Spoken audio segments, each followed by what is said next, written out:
କାହାର ଏ ସୁମଧୁର କଣ୍ଠସ୍ୱର? ପୁଣି କଟକ ସହରର ନଦୀବାଲିରେ ସେ ସ୍ୱର ପୁଣି ଚଡ଼କ ଯାତ୍ରାର ଭିଡ଼କୁ ଚିରି ଲୋକଙ୍କୁ ଯେମିତି ପାଗଳ କରିଦେଉଥିଲା। ଦେଖିବା ବେଳକୁ ଜଣେ 70 ବର୍ଷର ବୁଢ଼ା ଲୋକ ନିଜ ପେଟ ପାଇଁ ଗୀତ ଗାଉଥିଲେ। ତାଙ୍କ ଗୀତ ଶୁଣି ଲୋକେ ଯେମିତି ମତୁଆଲା ହୋଇଯାଇଥିଲେ। କିନ୍ତୁ ସେଠାରେ ଛିଡ଼ା ହୋଇଥିବା ଜଣେ ଯୁବକ ସେ ବୁଢ଼ା ଲୋକର କଷ୍ଟକୁ ଅନୁଭବ କରୁଥିଲେ। ଗୀତ ସରିଲା ଆଉ ବୁଢ଼ା ଲୋକଟି ବି ଟିକେ ଦୂରରେ ଥିବା ଛିଣ୍ଡା ପଲିଥିନ୍ ଘରକୁ ଫେରିଗଲେ। ଯୁବକ ଜଣକ ପିଛା କରି କରି ସେ ବୁଢ଼ା ଲୋକର ଘରକୁ ଦେଲେ। ଆଉ ଘରର ଭିତରରେ ଦୃଶ୍ୟ ଦେଖି ଯୁବକ ଜଣକ ଆଉ ରହିପାରିଲେନି। ତାଙ୍କୁ ନେଇ ଏକ ବୃଦ୍ଧାଶ୍ରମରେ ରଖେଇଦେଲେ। କିଛି ଦିନ ଏମିତି ବିତିଗଲା। ଦିନେ ରାତିରେ ସେ ବୃଦ୍ଧାଶ୍ରମରେ ବୁଢ଼ା ଲୋକ ଜଣକ ଏମିତି ଏକ ଦୃଶ୍ୟ ଦେଖିଲେ। ଦେଖିକି ତ ଯେମିତି ଚମକି ପଡ଼ିଲେ। ତାଙ୍କ ପାଦ ତଳୁ ମାଟି ଖସି ଯାଇଥିଲା। ନିଜ ଆଖିକୁ ସେ ବିଶ୍ୱାସ କରିପାରିଲେନି। ତୁରନ୍ତ ସେ ନିଜ ସ୍ତ୍ରୀକୁ ନେଇ ସେଠାରୁ ପଳାଇ ଆସିଲେ। ତ ଦର୍ଶକ ବନ୍ଧୁ, କାହିଁକି ସେ ବୃଦ୍ଧାଶ୍ରମରେ ସେହି ବୃଦ୍ଧ ବ୍ୟକ୍ତି ଜଣକ ଆଶ୍ଚର୍ଯ୍ୟ ହୋଇଗଲେ ଏବଂ ଚମକି ପଡ଼ିଥିଲେ? ତ ଏହି ସୁନ୍ଦର କାହାଣୀଟିକୁ ସମ୍ପୂର୍ଣ୍ଣ ଜାଣିବା ପାଇଁ ଭିଡ଼ିଓକୁ ଶେଷ ପର୍ଯ୍ୟନ୍ତ ଦେଖନ୍ତୁ ଏବଂ ଚ୍ୟାନେଲକୁ ନୂଆ କରି ଆସିଥିଲେ ଲାଇକ୍ ସେୟାର ସବସ୍କ୍ରାଇବ୍ କରିଦିଅନ୍ତୁ। ତ ଆଉ ବିଳମ୍ବ ନ କରି ଏହି ସମ୍ପୂର୍ଣ୍ଣ କାହାଣୀଟିକୁ ଆରମ୍ଭ କରିବା। ସେଦିନ ସେ ବୃଦ୍ଧାଶ୍ରମରେ ସେ ଦୃଶ୍ୟ କ'ଣ ଥିଲା? କ'ଣ ଚାଲିଥିଲା ସେ ବୃଦ୍ଧାଶ୍ରମରେ? କାହିଁକି ବୁଢ଼ାବୁଢ଼ୀ ଦୁଇଜଣ ଅଧା ରାତିରେ ବୃଦ୍ଧାଶ୍ରମ ଛାଡ଼ି ପଳେଇ ଆସିଲେ? ଜାଣିଲେ ଆପଣ ବି ଚମକି ପଡ଼ିବେ। ତେଣୁ ଭିଡ଼ିଓକୁ ସ୍କିପ୍ ନ କରି ପୁରା ଭିଡ଼ିଓକୁ ଦେଖନ୍ତୁ। କଟକର ଚଡ଼କ ଯାତ୍ରାର ସମୟ। ନଦୀ ବାଲୁକାର ଶେଷ ଭାଗରେ ଚଡ଼କ ଯାତ୍ରାର ଭିଡ଼କୁ ଚିରି ଜଣେ 70 ବର୍ଷିଆ ବୟସ୍କ ଲୋକଙ୍କ ସୁମଧୁର ସ୍ୱର ଲୋକଙ୍କୁ ପାଗଳ କରୁଥିଲା। 70 ବର୍ଷିଆ ଏହି ବ୍ୟକ୍ତି ଜଣକ ଥିଲେ ସୁଦର୍ଶନ ମହାପାତ୍ର। ଜଣେ ସାଧାସିଧା ମଣିଷ। ସେ କଟକ ସହର ଗୋଟିଏ ରାସ୍ତାର ପାର୍ଶ୍ୱରେ ନିଜ ସ୍ତ୍ରୀ ସହିତ ରହୁଥିଲେ। ଏମିତି ନୁହେଁ ସେ ସୁଦର୍ଶନଙ୍କ ପରିବାରରେ କେହି ନାହାନ୍ତି, ବରଂ ତାଙ୍କର ପୁରା ଭରପୁର ପରିବାର ଅଛି। ସେ ପରିବାର ଭିତରେ 2 ପୁଅ 2 ବୋହୂ ଆଉ ନାତି ନାତୁଣୀ ଅଛନ୍ତି। କିନ୍ତୁ ସେ ନିଜ ପୁଅ ବୋହୂଙ୍କ ବ୍ୟବହାରରେ ଅସନ୍ତୁଷ୍ଟ ହୋଇ ସେ ଘର ଛାଡ଼ିକି ପଳାଇ ଆସିଥିଲେ। ଆଉ ସେବେଠୁ ସେ ରାସ୍ତା ପାର୍ଶ୍ୱରେ ଏକ ପାଲ ଟାଣି ରହିଛନ୍ତି। କେତେବେଳେ ମେଳାରେ, କେତେବେଳେ ଗହଳି ସ୍ଥାନରେ, ତ କେବଳ ମନ୍ଦିରରେ ଗୀତ ଗାଆନ୍ତି। ଆଉ ସେଥିରେ ଯାହା ମିଳେ 2 ପ୍ରାଣୀଙ୍କର କଷ୍ଟେ ମଷ୍ଟେ ଚଳିଯାଆନ୍ତି। ସବୁଠୁ ବଡ଼ କଥା ଥିଲା ଲୋକେ ତାଙ୍କ ଗୀତକୁ ପୁରା ଉପଭୋଗ କରୁଥିଲେ। ବୟସାଧ୍ୟ ସତ୍ତ୍ୱେ ବି ତାଙ୍କ ସ୍ୱର ଅତ୍ୟନ୍ତ ମଧୁର ଥିଲା।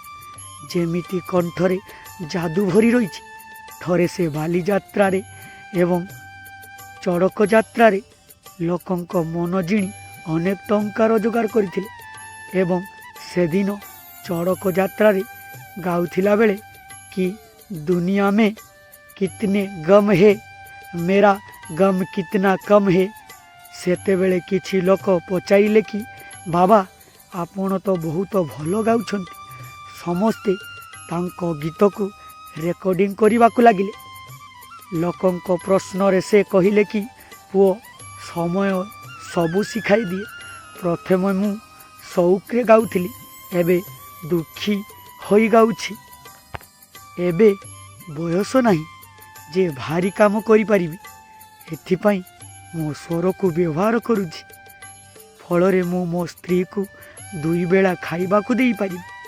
କିନ୍ତୁ ବୟସର ଅପରାହ୍ନରେ ଦେହ ବି ସାଥ ଦେଉନି ପୁଅ। ବାବା, ଏତେ ଶୀତରେ ସ୍ୱେଟର ଟୋପି କିଛି ବି ପିନ୍ଧିନ ଯେ ଥଣ୍ଡା ଲାଗୁନି କି?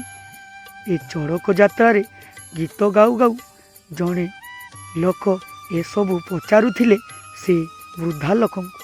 ସେଠୁ ସୁଦର୍ଶନ ବାବା କହୁଥିଲେ କି ଶୀତ ବି ଲାଗୁଛି ଆଉ ଭୋକ ବି, କିନ୍ତୁ ଦୁହିଁଙ୍କ ଲଢ଼େଇ ଭିତରେ ଭୋକ ସବୁବେଳେ ଅଧିକ କଷ୍ଟ ଦେଉଛି। ସେଥିପାଇଁ ଶୀତକୁ ଅଣଦେଖା କରି ଭୋକ ପାଇଁ ଲଢ଼େଇ କରିବାକୁ ପଡ଼ୁଛି ପୁଅ। ସୁଦର୍ଶନ ବାବା ନିଜ ଆଖି ପଛୁ ପଛୁ ଜବାବ ଦେଲେ, ଆରେ ବାବା, ଆପଣ କାନ୍ଦନ୍ତୁନି। ଯାହାର କେହି ନାହାନ୍ତି ତାଙ୍କ ପାଇଁ ତ ଭଗବାନ ଅଛନ୍ତି। ଏତିକି କହି ସେଠାରେ ଉପସ୍ଥିତ ଥିବା ସମସ୍ତେ କିଛି ନା କିଛି ଟଙ୍କା ଦେଉଥିଲେ। ସୁଦର୍ଶନ ବାବା ସେମାନଙ୍କୁ ଧନ୍ୟବାଦ ଦେଇ ପଳାଉଥିଲେ। କେତେବେଳେ ଗହଳି ତ କେତେବେଳେ ମନ୍ଦିର ଯାଇ ଗୀତ ଗାଇ ଭିକ୍ଷା ମାଗୁଥିଲେ ସୁଦର୍ଶନ। କିନ୍ତୁ ଜଣେ ଯୁବକ ସବୁଦିନେ ସୁଦର୍ଶନଙ୍କ ଗୀତକୁ ଶୁଣୁଥିଲେ ଆଉ ସରିବା ପରେ ଟଙ୍କା ନ ଦେଇ କିଛି ଖାଇବାକୁ ଦେଉଥିଲେ। କିନ୍ତୁ ଆଜି ସେ ଯେତେବେଳେ କିଛି ଖାଇବା ବଢ଼େଇ ଦେଇଛନ୍ତି, ସୁଦର୍ଶନ ବାବା ତାଙ୍କୁ ଟଙ୍କା ମାଗିଲେ।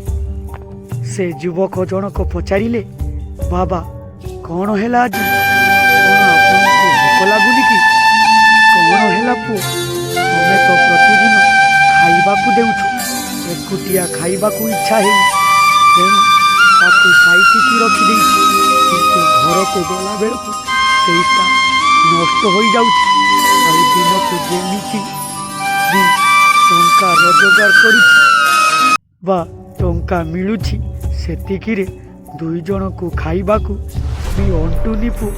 ତେଣୁ ଆଜି ତମକୁ ଟଙ୍କା ମାଗିଲି ବୋଲି ଆଖି ପଛୁ ପଛୁ ସୁଦର୍ଶନ ବାବା କହୁଥିଲେ। ସେଠୁ ସେ ଯୁବକ ଜଣକ କିଛି ଟଙ୍କା ଦେଇଦେଲେ। କିନ୍ତୁ ମନ ଭିତରେ ଆସିଲା ଯେ ସେ ଯାହା କରୁଥିଲେ ସତ ନା ମିଛ, କିଏ ଜାଣେ? ଟଙ୍କା କମେଇବାର ଇଏ ଏକ ତରିକା ହୋଇପାରେ। ସେଠୁ ସେ ଭାବିଲେ କି ଥରୁଟିଏ ଯାଇ ଦେଖିନି। ଯଦି ବାବା ସତ କହୁଥାନ୍ତି ତାହେଲେ ପରଦିନ ସେ ବାବାଙ୍କ ପିଛା କରିବାକୁ ଲାଗିଲେ। ମନ୍ଦିର ପାଖରୁ ଟିକିଏ ବାଟ ଯିବା ପରେ ଦେଖିଲେ କି ଗୋଟିଏ ଗଛ ତଳେ ଏକ ପାଲ ଟଣା ହୋଇଛି। ଆଉ ସେ ପାଲ ଟଣା ଘର ଭିତରକୁ ସୁଦର୍ଶନ ବାବା ପଶିଗଲେ। ସେଠି ଭିତରେ ଜଣେ ବୁଢ଼ୀ ଲୋକ ବି ବସିଥିଲେ, ଯିଏକି ଦେଖିବାକୁ ବହୁତ ଦୁର୍ବଳ ଆଉ କେତେ ଦିନ ହେଲା ଭୋକିଲା ଥିବା ପରି ଜଣାପଡ଼ୁଥିଲେ। ବାବା ସେ ବୁଢ଼ୀ ଲୋକ ସହିତ ବସିକି ଟଙ୍କା ଗଣିବାରେ ଲାଗିଲେ। ତାଙ୍କ ହାଲତ ଦେଖି ସେ ଯୁବକ ଜଣଙ୍କର ଆଖିରୁ ଲୁହ ବୋହି ଆସିଲା। ତ ଦର୍ଶକ ବନ୍ଧୁ, ସେ ଯୁବକଙ୍କ ନାଁ ରହିଥିଲା, ସେ ଗୋଟିଏ ଏକ ଝିଅ ସହିତ ସାମିଲ ଥିଲେ। ତାଙ୍କ ସଂସ୍ଥାର ଲୋକଙ୍କୁ ତୁରନ୍ତ ଫୋନ୍ କରିକି ଶୀତ ପୋଷାକ ମଗେଇଲେ। କିଛି ସମୟ ଭିତରେ ଜଣେ ଲୋକ ଶୀତ ବସ୍ତ୍ର ଆଉ ଖାଇବା ଜିନିଷ ନେଇ ସେଠାରେ ପହଞ୍ଚିଗଲେ। ରୋହିତକୁ ଦେଖି ସୁଦର୍ଶନ ବାବା ଟିକେ ଚମକି ପଡ଼ିଥିଲେ ସେଦିନ, ଆଉ କହିଲେ କି କ'ଣ ହେଲା ପୁଅ, ତମେ ଏଠି ଏଇଆ ଦେଖିବାକୁ ଆସିଛ ଯେ ମୁଁ ମିଛ କହୁଥିଲି କି ନା ସତ?